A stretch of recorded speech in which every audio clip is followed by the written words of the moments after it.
So today we're making a fair trade dark chocolate cake. And what makes chocolate cake fair trade more than any other kind? I'm using quality chocolate, cocoa and dark chocolate for the ganache and other ingredients that make it local, fair trade, and delicious. This cocoa that I'm adding now is, I put flour in the sifter and I'm adding cacao berry, which is made by Calabo, which is a fair trade product. All other products now are considered fair trade. So I'm just going to sift those together, not fussy. Now the recipe, you'll notice I posted says half a cup, but generally I like to add more, both for the very rich dark cocoa flavor and because it just adds more flavor. It just takes a bit of time to get that together. First we'll mix the dry ingredients, then we'll go over to the mixer and mix the wet ingredients and get all three buttermilk dry ingredients and the butter sugar mixture happy together. This goes very quickly. And sifting used to be just to make sure you didn't have any extra particles in it, but I use such excellent flour. It's a Manitoba local flour by Prairie Mills. And again, it's very fine, very dark chocolate. Fair trade means that the people raising it and producing it are not child slaves, and it's delicious, and people benefit from it. So that is the 2 cups flour and less than 1 cup of dark cocoa. Now I'm adding 1 teaspoon of baking powder. I'm gonna get that nice and level. 1 teaspoon of baking powder. 1 teaspoon of baking soda. For the leavening, we also have another leavening ingredient in it. The buttermilk helps with that. An activator. But that's with the wet ingredients. And 1/4 teaspoon of salt. There we go. Salt is important for a number of reasons. Food tends to taste flat and not really to its full potential when there's no salt. You need a bit of salt to add the flavor, and you also need it to live. It's essential. You don't want to oversalt anything, but you do want to make sure that there's some salt, especially with chocolate. A little bit of salt helps bring out the richness of the chocolate flavor. So here we have the dry ingredients. And now we're going to go over to the mixer and mix the wet ingredients of butter, sugar, eggs, and vanilla.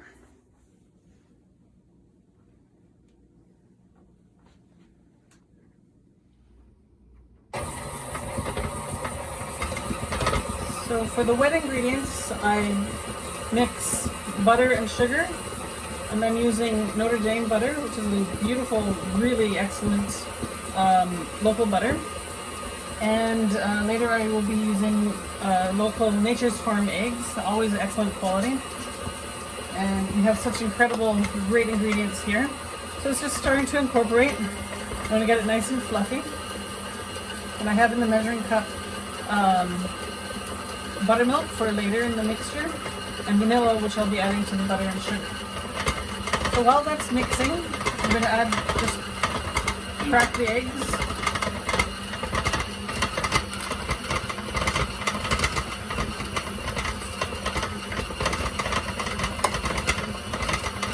And I crack them separately so I don't get any shell bits in the cake batter.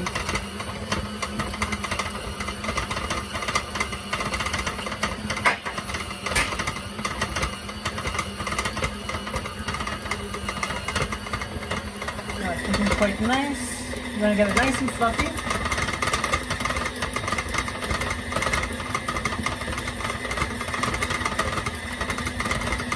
To that I will add the 2 eggs slowly.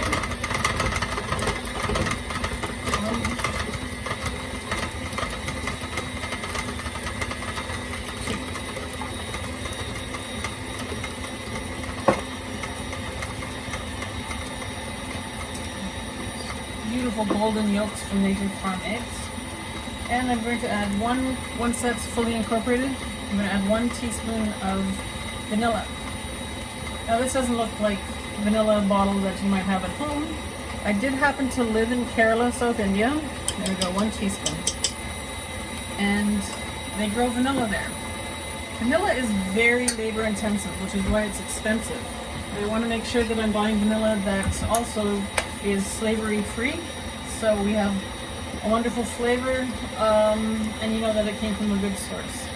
So you can see that the butter comes up the side a bit, so I'm going to stop that and scrape down the sides, because I don't want to have butter at the bottom of the bowl when I'm mixing the batter and then just have chunks of butter in there. So I just want to make sure it's fully mixed, and that's not quite ready yet. Move that out of the way. The great thing about making anything is that once you have everything in place, it's called mise en place. Everything's in its place, then it just goes much easier. Then you're not scrambling or trying to find things, and just is generally a much easier way to do things.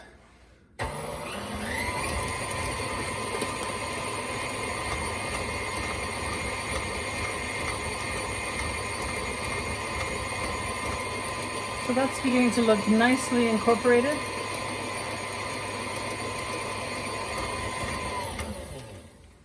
And I'm going to take this down. I'm going to put on the shield so that the flour and the cocoa don't fly up. It just tends to stay up better. You don't have to. You can put a tea towel over your mixer. That's something a lot of people do so that it doesn't fly up. But I also just want to make sure that I have everything I need in the bowl and not out of the bowl. So I'm bringing over the dry ingredients, and I have the buttermilk. I'm going to do this in stages. I'm going to add some of the dry ingredients and about half or a third of the buttermilk into it for the first part of mixing. So I'm doing this about a third of the dry ingredients into the mixer.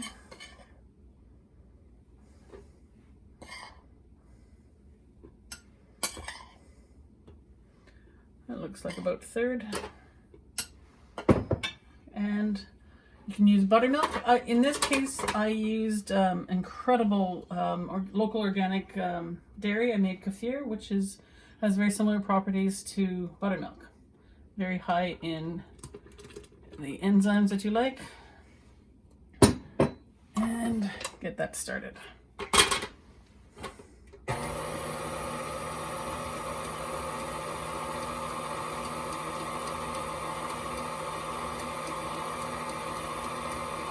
You can see how rich this chocolate is, this cocoa is. Plus we'll be topping it later with a dark chocolate ganache made with the dark chocolate, also by Calabo, but you can also use Camino. Those are 2 products that are wonderful for if you're looking for fair trade products. You can buy the DeLuca's products, the Calabo products at DeLuca's Wholesale, or some of them are available at Sobeys Cash and Carry. So I'm going to add the next third. Just drop that down. Get that out of the way a bit. And again, get a nice amount of dry.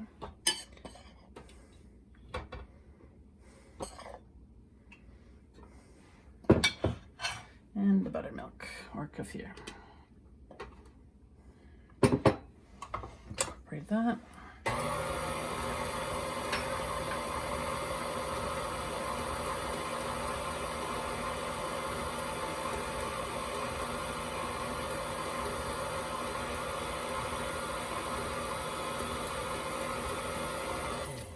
And for the final bit.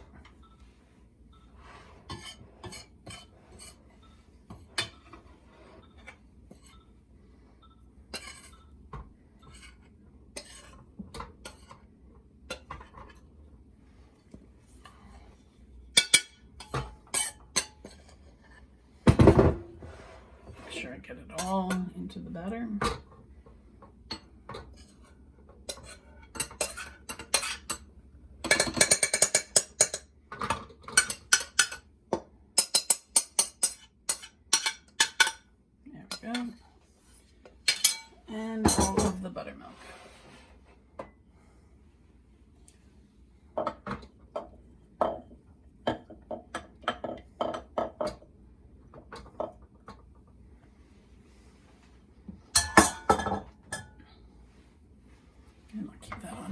because I might have to scrape down the sides again. Now the cakes are buttermilk, or if you do, I'm doing this today as a cupcake, but you can do it as a cake. And they can be made in advance and frozen quite easily. It holds up well to layering. And that looks about right. I'll take the shield off. No more dry ingredients coming up. Oopsie. And just scrape down the sides so I make sure that I don't have any parts of butter not mixed in, not fully incorporated. And again, just get that out of the way.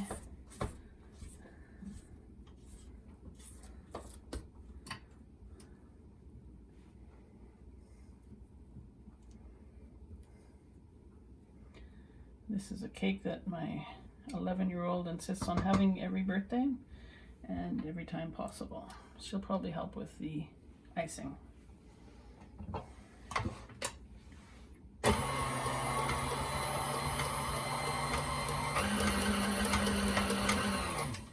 And there we go, cake batter.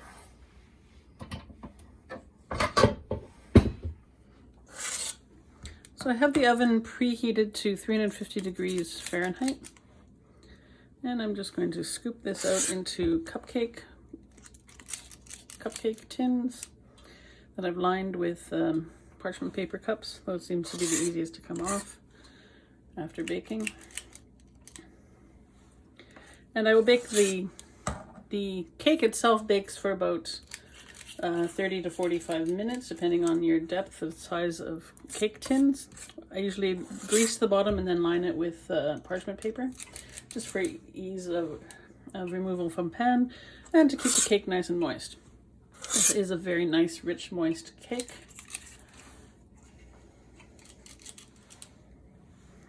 And then we'll bake the cupcakes for about 15 minutes, and as long as they come clean with the tester and not full of cake batter. So we're going to make dark chocolate ganache for the to top the cupcakes and cakes. Ganache is just a lovely term for cream and chocolate. That's only 2 ingredients. I have the Calabo dark callets, or also known as chips, and I've heated up a cup of cream. I've weighed out, for bakers you usually go by weight. I weighed out 8 ounces of dark chocolate and 1 cup of heavy cream. So I'm going to, I don't want to boil it, otherwise it will split. So I'm just going to put that in the cream, and I'm going to cover it for a couple of minutes, set the timer, I'll say 5 minutes, and then I'm going to whisk it until it's shiny. So I've let this sit for a few minutes. Now all I'm going to do is whisk it till it's fully incorporated and nice and shiny. It just takes a few minutes to get it done like that. But it's still too warm to put onto the cakes or cupcakes. So I'm going to let that cool till it gets thicker. It's just starting to get some nice shine on it. Fully incorporated. You want to get a really lovely shine on your chocolate, and then you know it's ready. It's a bit dull yet. It's not bad. Not bad at all, but you just want to get it nice and shiny. Now, you can take the frosting once it's, the ganache rather, once it's cool, and you can whip it up with the egg beater attachment and make a nice frosting. But that would be for a more of a matte finish. You can use it as a cake frosting and it would have more air in it, so you'd have more volume. This, though, we're just going to use at the right temperature to dip the chocolate cupcakes in. And there we go, it's starting to get nice and shiny. Just a little bit longer. Nice and shiny. And we'll just let it dry naturally after we've dipped the cupcakes. So you could also put this between layers of the cake if you were doing a layer cake, and then make it a frosting so you would have more volume. Starting to pick up some shine. Beautiful. And I'm going to take it off and let it cool down to a nicer temperature that's easier to work with, so it won't immediately run off of the cakes.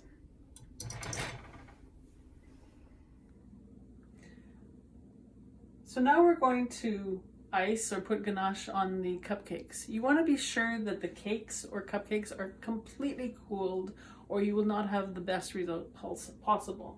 And again, we have a nice consistency to the ganache that is not solid, that will fight us when we dip it, but it also is not too hot to touch and it will melt right off. For this part, I'm going to get my 11-year-old daughter Mira to come and do the ganache dipping. Hi! So, you know what to do. This is your favorite part. Yes. Okay, so you're going to take the cupcake and just gently dip it into the ganache. Make sure it's totally covered on top, and then put it on the cooling rack. You can use both hands without dripping ganache. So, doesn't that look wonderful? Now do a couple more, please. And then we're going to let them cool and set so that it's not liquid ganache when we want to present them maybe tomorrow. Yeah. So it's a very moist, a few more. It's a very moist cake because of all the buttermilk and butter and eggs. It's really wonderful flavor. Wonderful. Just let them set to dry. It just takes a few hours to completely set.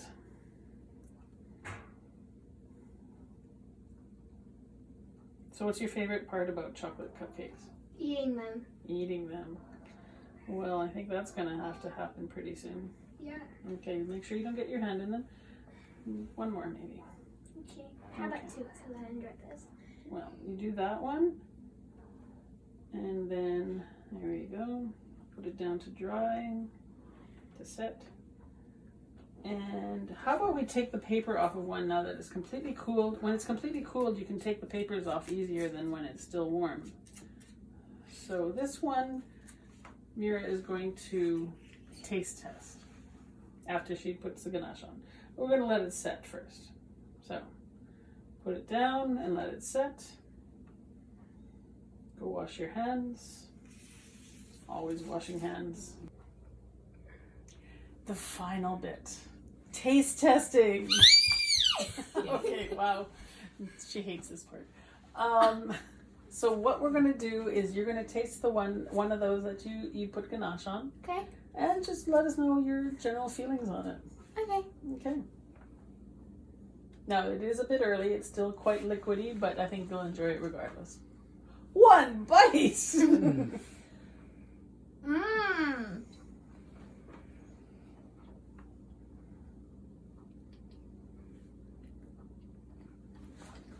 That's good. Okay. So you're not disappointed. I can't great. Okay. How wonderful. Really good.